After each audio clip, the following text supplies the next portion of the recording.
I want to turn now to the latest in Donald Trump's legal troubles. Trump urging an appeals court today to keep his New York gag order on pause in his civil fraud trial. In a new filing, Trump accusing the judge of, quote, brazen and unmitigated violations of the Constitution, and claiming his law clerk is, quote, overtly partisan. Trump maintaining this position despite a filing from last week where court officials argued that the gag order should be reinstated because of a, quote, deluge of threats against the judge and his law clerk, including hundreds of threatening and harassing and anti-Semitic messages. The trial continuing today in New York, with the defense starting week 3 of presenting its case in chief. A Trump Organization executive taking the stand today, insisting that the company has no longer prepared for years the financial statements that the state argues contained intentionally deceptive numbers. We'll continue to keep you updated on that trial as it progresses. Meanwhile, some movement down in Georgia. DA Fani Willis proposed to the court an August 5th, 2024 trial date that could put Trump on trial through the 2024 presidential election and possibly into 2025. But Trump co-defendant John Eastman pushing back on this timeline, asking for a faster trial for himself and others, arguing in a new filing that, quote, defendants who do not have lifetime United States Secret Service protection can exercise and have their right to a jury trial completed within 2024. Joining me now is Neal Katyal, former acting U.S. Solicitor General, and Melissa Murray, NYU law professor. So psyched to have both of you guys here. I was just talking with the EP of the show, and we agree there is a buffet of Trump legal from which we can now choose. So, Neal, let's start with your reaction to Trump's latest filing arguing against the gag order being reinstated. Yeah, Katie, we're like in Las Vegas with like an all-you-can-eat buffet at every corner, as far as I can tell. I mean, look, some people celebrate Thanksgiving by being grateful. Unsurprisingly, Donald Trump celebrates it by continuing his hateful attacks. That's what we really saw in his latest filing. It's basically just an extension of the same twisted logic Donald Trump has always used to defend himself, which is basically, I can't be blamed for the statements that my violence cause. And, you know, this filing is so devoid of common decency, they can't even really manage to fake it in their court documents. It's clear they don't really care about all the threats that this innocent law clerk is facing because of Trump's attacks. I mean, Katie, you tweeted, or whatever the word is, X'd now, earlier today, that this filing by the prosecutors, by the state, had 275 single-space pages of threats and attacks against this law clerk.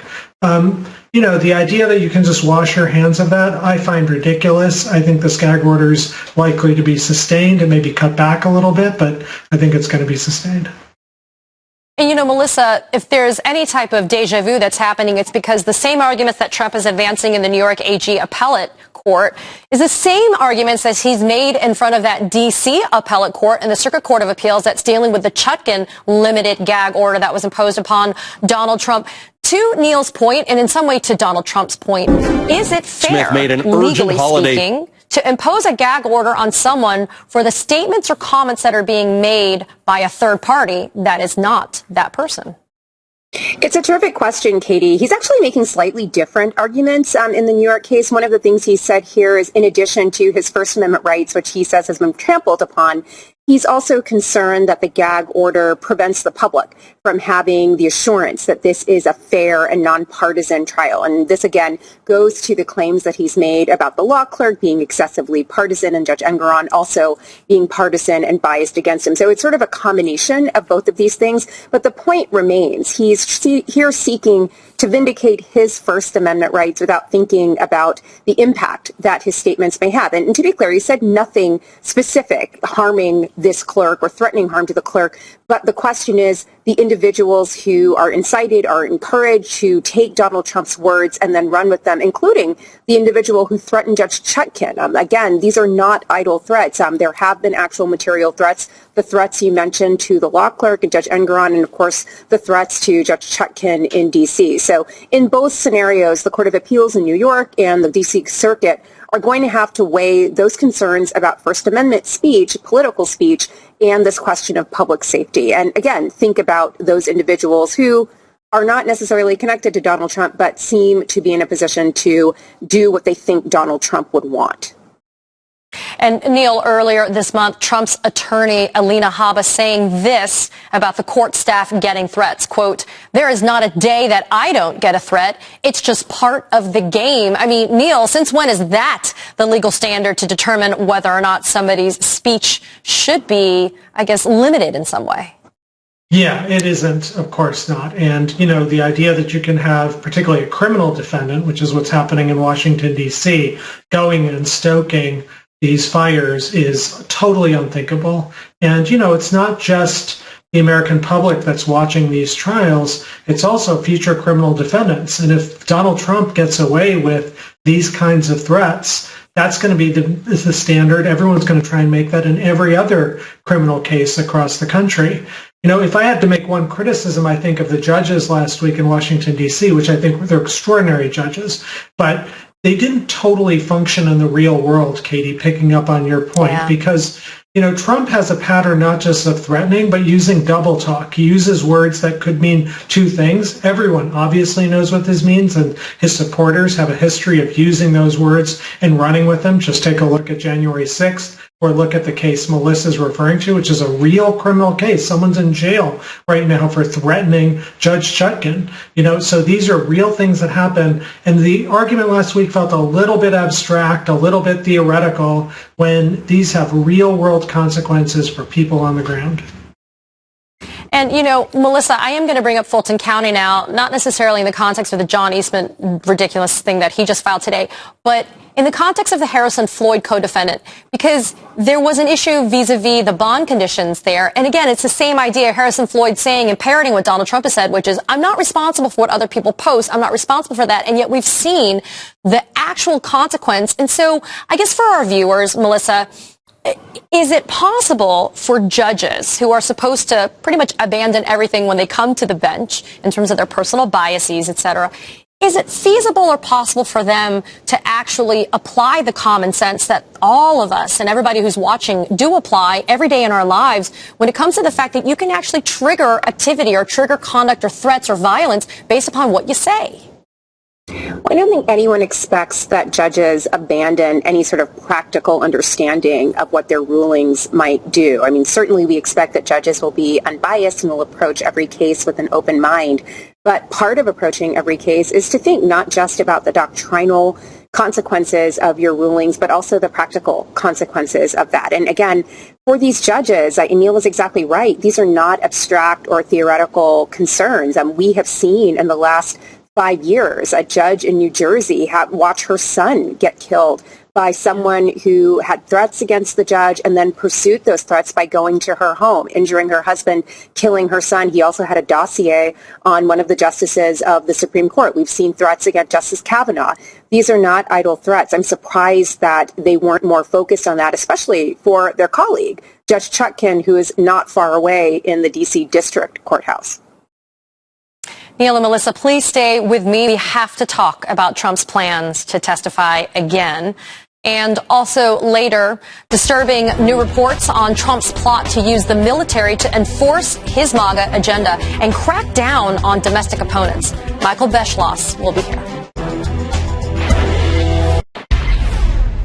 We have some more news that came in late this afternoon out of the New York AG's civil fraud trial. The Trump family returning to the witness stand. We're expecting Eric Trump to testify again next week on December 6th, and Trump himself to take the stand again as the defense's final witness on December 11th. Neil Katyal and Melissa Murray are back with me. Neil, your thoughts on Trump and his son Eric taking the stand again, this time on behalf of the defense? Well, I guess the Trumps are going to get to enjoy yet another courthouse family reunion, and just in time for the holidays. This is now the second time that Donald Trump has taken the stand in this case. He's testified on November 6th, where he couldn't answer the questions, leading Judge Engoron to rebuke him. The trial is not going well, that's to put it mildly, for Donald Trump. I mean, just today, he tried to call to the stand Barbara Jones, who is a former federal judge who's been overseeing this. The judge rejected it. And it's interesting because Barbara Jones herself, when she was monitoring the Trump Organization as an official position, she said that the Trump Organization hadn't been truthful and hadn't been providing the necessary certifications, leading the judge, Judge Engoron, to criticize the Trump Organization for not even being able to comply with the law while they were under oversight by a federal monitor. That's the witness, Katie, that they wanted to call. So it's going quite poorly. And so in some sense, it's not surprising that the Trumps are going to try and take another crack at it. I mean, their hubris here is remarkable, but, we'll see what happens. And, as a lawyer, I just worry that Trump is going to perjure himself when he testifies. But hopefully his lawyers will keep that under control. That's a big assumption from a competency standpoint, Neil, I think, when it comes to that. But Melissa, let's set the table here, right? This is a bench trial. There's no jury, so the grandstanding for a jury doesn't have to happen. Bench trial, well, the judge has made it pretty clear already in an initial partial summary judgment order ruling that he's found fraud to have been perpetrated by these people. There's no audio or video that's coming out of this courtroom, right? So it's not like it's being broadcast for the American public to be able to consume in any way. Why? Why, when you don't even have the burden of proof as well, even in the civil case, why run the risk, to Neil's point, to have perjury or the possibility of perjury for Donald Trump and for Eric Trump?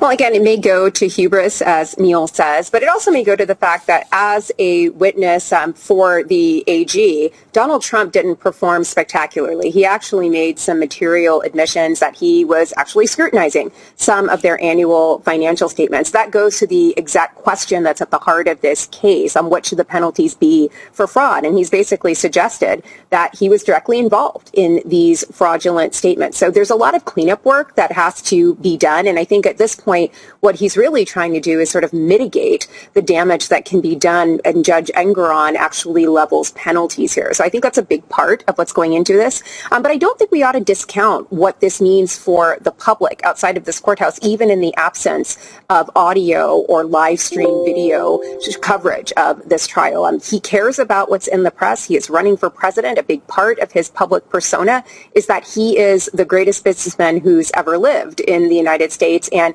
that's really been hobbled when you listen to the testimony that's come out in the civil fraud trial. It makes clear that he and his sons were apparently not doing much of anything in terms of minding the store, or maybe they were. I mean, it's completely contradictory. He has to get this under control, both for the penalty phase, but also for his public.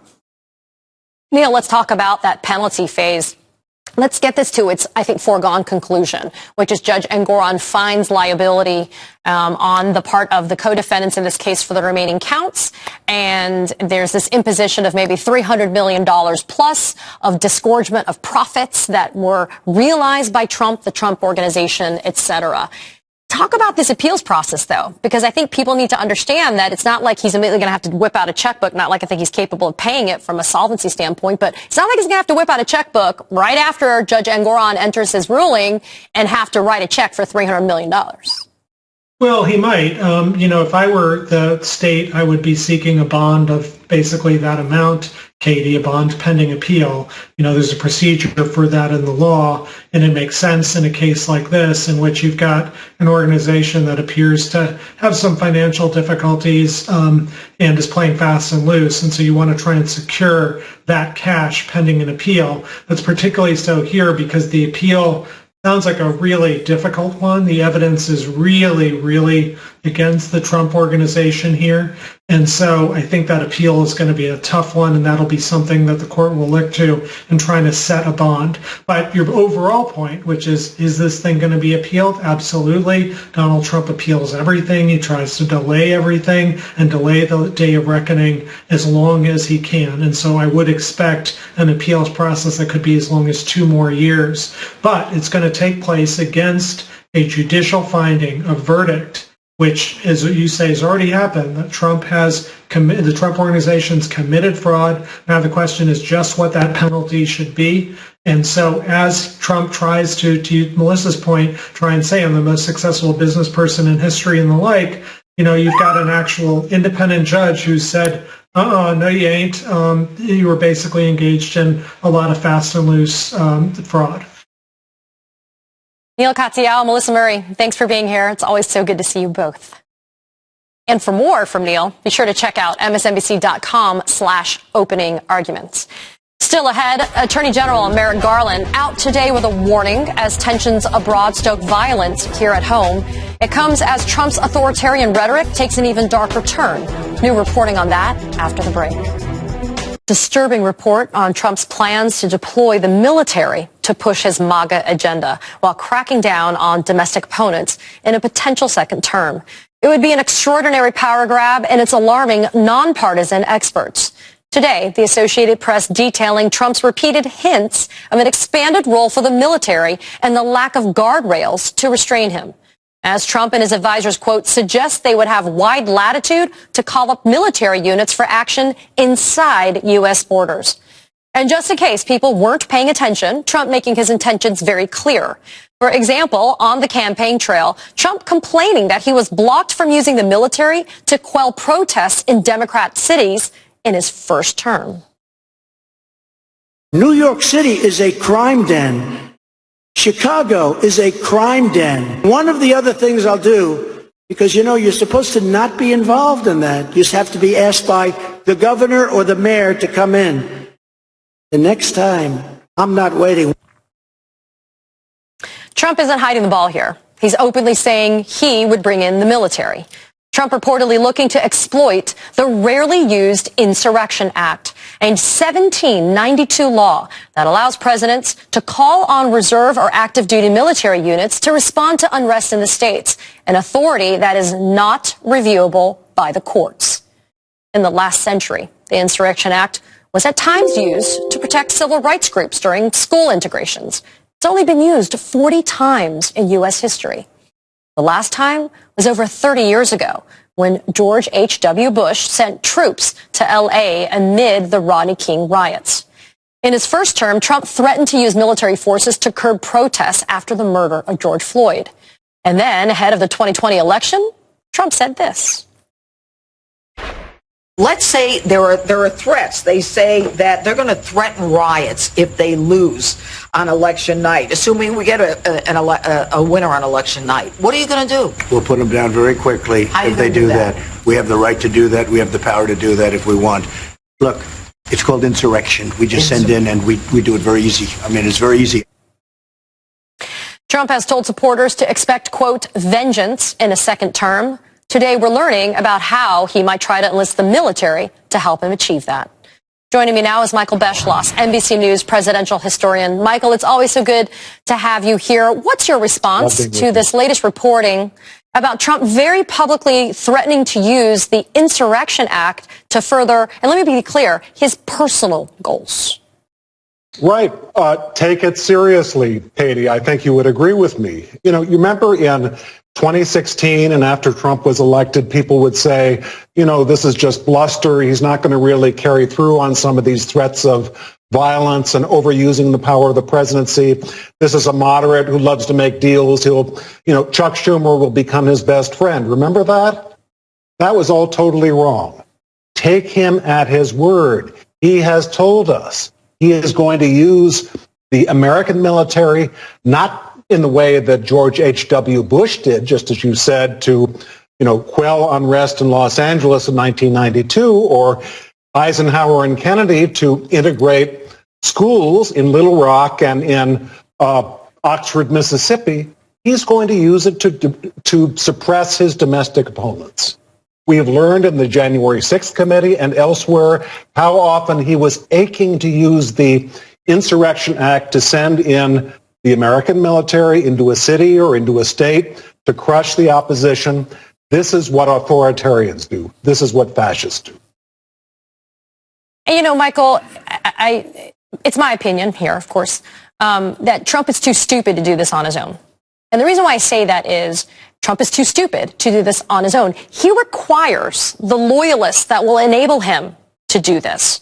And the concern that I have is dictators, obviously, you know, still have people helping them be dictators. So how much should we as Americans be concerned about a Trump second term, especially considering how absolutely public and vocal Trump and his enablers have been about what the plans would be? Sure. He's told us, actually it's probably not in his interest because if he wants to get elected next year, it probably makes more sense for him to pretend to be someone who's moderated. So why he's being so frank, I have no idea unless it's just anger, unless he wants to scare his opposition in the meanwhile. But, take a look as late as January 6th, 14 days before he was supposed to leave the presidency and almost did not in 2021. The evidence that we now have that he was not surrounded by enablers, as bad as some of these people were. Bill Barr was gone, but there were other people who said in the Justice Department, we will resign if you invoke the Insurrection Act or abuse the power of the presidency. How many times did you and I hear Donald Trump, when he was president, out talking to a rally say, I'm president and I have powers that are so big that I don't even talk about them, but one day I will use them. That's what a dictator said. If you elect Donald Trump, we're going to incur the serious danger that all of us Americans are going to be living under a presidential dictatorship. That's not what our founders intended. And so, Michael, I guess one of the questions I have for you then is this: how do we convey this message? Because there's a subset of people out there that think that this doesn't affect them, right? It's happening to the others. It's very much this us against them mentality. I'm going to side with Donald Trump. Nothing bad could ever happen to me because I'm on Trump's side, and yet they forget, or they maybe are just ignorant to the reality, which is Trump is only in it for himself. So how does that message get conveyed to those that need to hear it the most? Well, I have been writing books and studying presidential power since I was 18 years old. And so this is something I've thought a lot about for decades. And I just have to tell you, presidents in the United States have too much power. Thus far, we've relied on the fact that we've had people like George H.W. Bush or Dwight Eisenhower who know that it's the responsibility of a president to be restrained in using powers such as martial law or the Insurrection Act. In 2016, our luck ran out. It may run out yet again next year. If that happens, just the Insurrection Act alone gives a president who is lawless or even obeying the law and just wants to use the military and use violence to curb his opposition enormous power. Perhaps the courts can curb it, but as you well know, the Supreme Court at this moment was already 1/3 appointed by Donald Trump. He appointed a lot of judges. He will yet again if he becomes president again. All I'm saying is watch out. Michael Beschloss, thanks as always for the insight. I appreciate it. Thank you. My pleasure always, Katie. In the Middle East, a series of potentially pivotal developments today. Hamas releasing 11 more hostages, all women and children. In exchange, Israel releasing 33 Palestinian prisoners. This is the newest video of hostages being released by Hamas into Red Cross custody. They're inside Israeli territory right now. This all happening just within the last few hours. The other big development today, Hamas and Israel agreed to extend the pause in fighting for 2 more days. The pause was originally scheduled for 4 days only. Now it will be 6. The Pentagon says Hamas will release 20 more women and children over those 2 days. Officials caution, though, the details are still being hammered out and the fragile deal could still fall apart. Biden officials say they hope the pause can be extended even further as long as Hamas continues to release hostages. Now, in order to extend the pause, Hamas has committed to releasing another 20 women and children over the next 2 days. We would, of course, hope to see the pause extended further, and that will depend upon Hamas continuing to release hostages. The White House says it believes that fewer than 10 Americans are being held captive in Gaza, although at this time it isn't known which group is holding them hostage. 200 more aid trucks are expected to enter Gaza, and more will be allowed in over the next 2 days if conditions hold. Families are now being reunited after being apart for 51 days, while others still wait anxiously for some news, any news of the fate of their loved ones. What we've felt these past few days is possibility and hope in a real sense for the first time since all of this happened. This is the last day of the pause.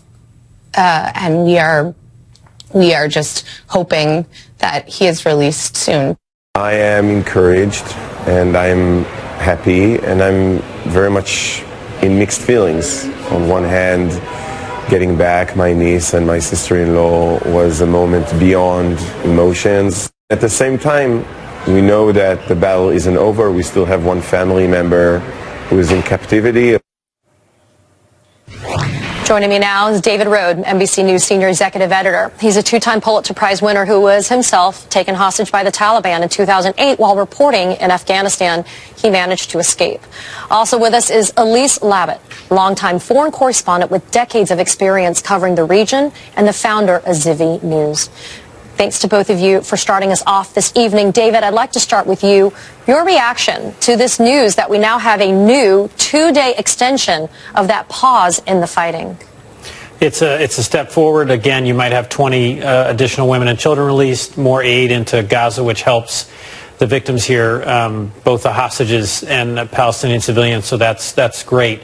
But the concern here is this issue where Hamas is saying it doesn't control many of these hostages, that they essentially don't know where they all are, that other groups grabbed hostages as well. And so hopefully these extensions can continue, but if Hamas runs out of hostages, that's a problem. And at this point, they're only limiting the releases to women and children. I just want to note the case of Hersh Goldberg Pollen, who's a 23-year-old. He's an American citizen, dual national with Israel, but his hand was blown off when he was hiding in a bomb shelter, and then he was captured and taken hostage. And so he's got serious health issues. His name has not come up so far in terms of the releases, but you're looking at, elderly women, young children as young as 4 years old, and then you've got Hersh Goldberg Pollen, who's lost his hand. And it's just a really sad situation in terms of the kind of people that were taken hostage. At least we're dealing with a terrorist group, a known terrorist group in Hamas. To David's point, can we expect this trickling of time, another 2 days, maybe another 3 days? And what happens when Hamas gets to the point where they literally don't have any more of the hostages left, and maybe another group like Palestinian Islamic Jihad has them? I mean, do you then enter negotiations to try to deal with that group? Well, I mean, and David is right, and just the condition of the hostages, one of them was very ill and now is in the hospital really in critical condition. So presumably some of the rest of those hostages, in addition to Hersh, and that case is just terrible, are also in poor health. And I think that's exactly the question.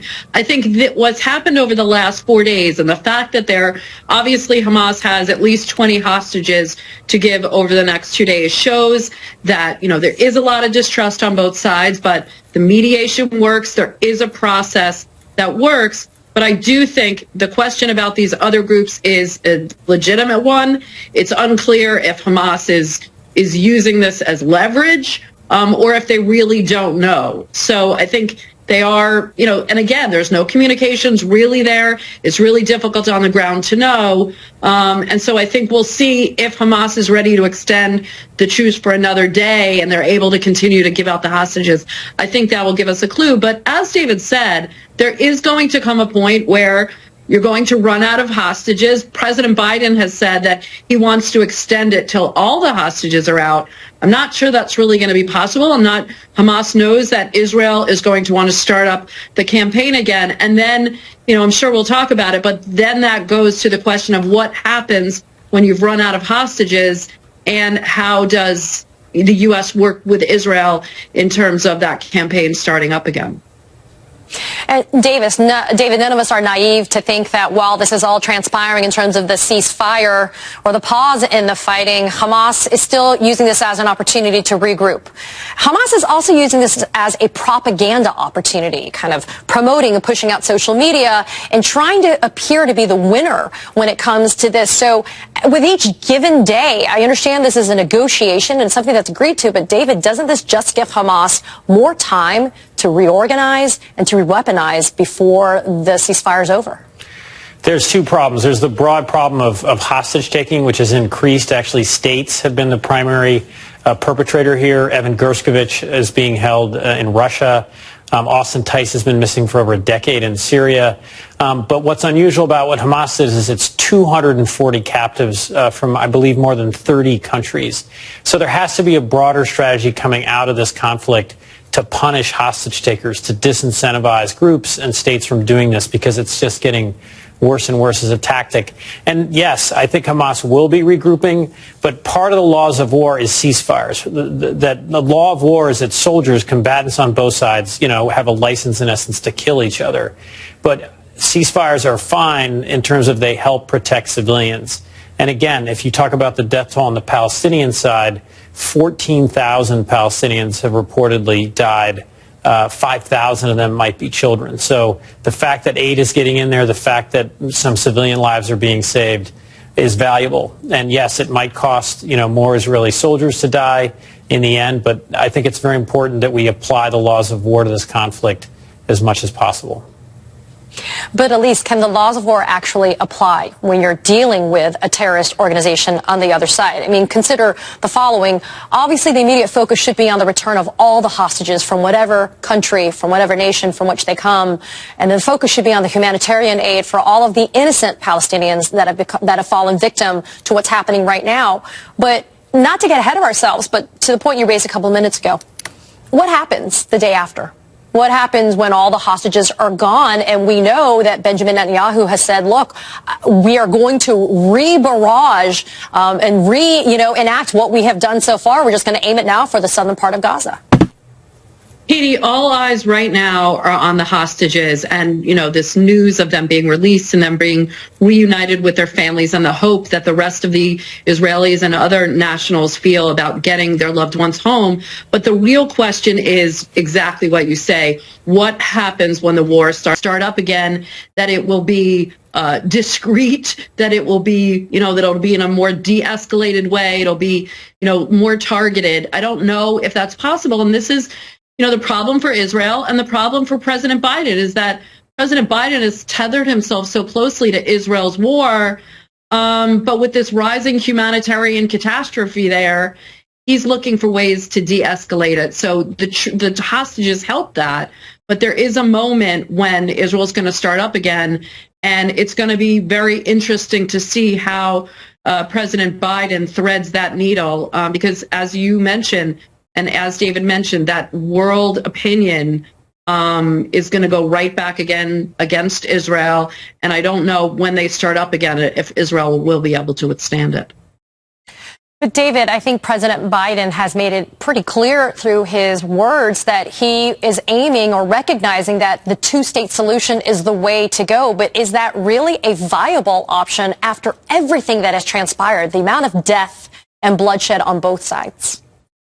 I think it is. I spoke to a former Israeli official today who said he believed that there are people in Gaza who would be willing, who'd be more responsible rulers of Gaza.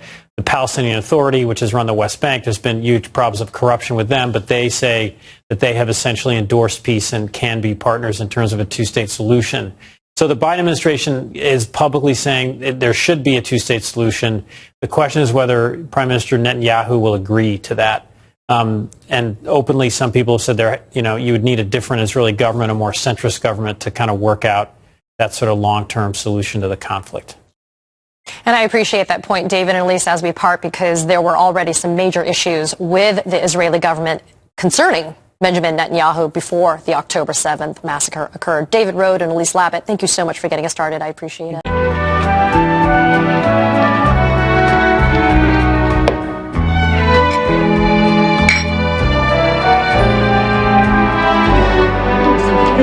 What are you doing up? I'm cooking. I couldn't sleep. Me neither. What are you making? Sausage and peppers, pasta pesto, and ziti with oil and garlic. Ooh, ooh. And what's this? Garbage. Roast cooked it. This kitchen smells terrific. My chipped beef must be done. Oh, Sophia, would you like a little scoop on some lightly toasted white bread? What do I look like, Beetle Bailey? Ma, you'll never guess who I was just on the phone with. Uncle Vito. How did you know? I picked up the phone and listened in. It's a little thing I do. Girls, my Uncle Vito is coming to Miami for a visit, and he's going to stay with us. He arrives Thursday. He's going to stay a whole week. Where's he gonna stay? Well, he can take my room. I'll double up with Ma. Well, I was gonna stay with you. My cousin Milo's coming, don't you remember? He's gonna be in town for the 14th annual Hog Expo. Is it the 14th annual already? It seems just like yesterday. It was the 12th annual. Sunrise, sunset, sunrise. Dorothy, sunset. now cut it out. What are we gonna do? We'll figure out some arrangements. We always make do. Besides, everything will work out fine as long as I do not have to sleep with Rose. Me? Why don't you want to sleep with me? Well, honey, for starters, you talk in your sleep. Now, let's face it, you know, Dick Cavett awake. I do not talk in my sleep. Oh, yes, you do too, and you snore. No, I don't. Dorothy snores. Oh, that's right. Dorothy, I swear you snore worse than a sailor passed out at an adult motel after a night of unbridled passion while I had to call a cab to take me home.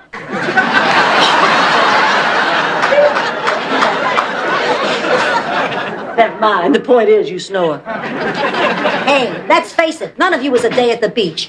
Remember when we had that cold snap and the heat gave out? Boy, what a night. It was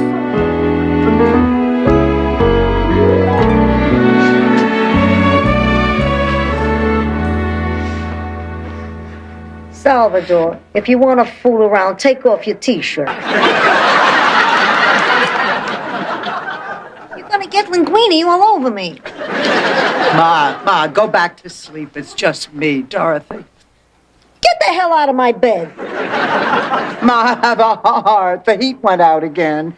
I'm freezing to death. You're the only one who has an electric blanket. I'll die under here with you. Your body's like a heat sponge. You'll suck up all the heat and I'll get up in the morning a frozen fish stick. Ma, don't be ridiculous. Just turn up the heat. It's already on 9. On 10 you can cook a lean cuisine. Good night, Ma.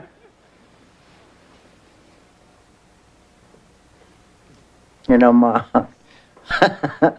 this reminds me of the time the heat went out in our old apartment back in Brooklyn. I was about, 7 years old, because I was still sleeping with my rag doll, Mrs. Doolittle. I remember I woke up in the middle of the night with my teeth chattering. I got out of bed, tiptoed to your bedroom door. I opened it a crack and I whispered, "Mommy, Mrs. Doolittle is cold. Mommy, Mrs. Doolittle." Dorothy. Yes, Ma. Cut that crap. I'm not in the mood. Oh, girls, can I please share your electric blanket? No. Oh, come on. I can't sleep. My bed's never been so cold, especially on a Saturday night. Oh, all right, get in.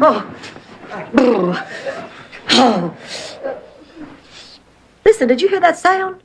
Yeah, and as long as I'm in my own bed, I'll do what I want.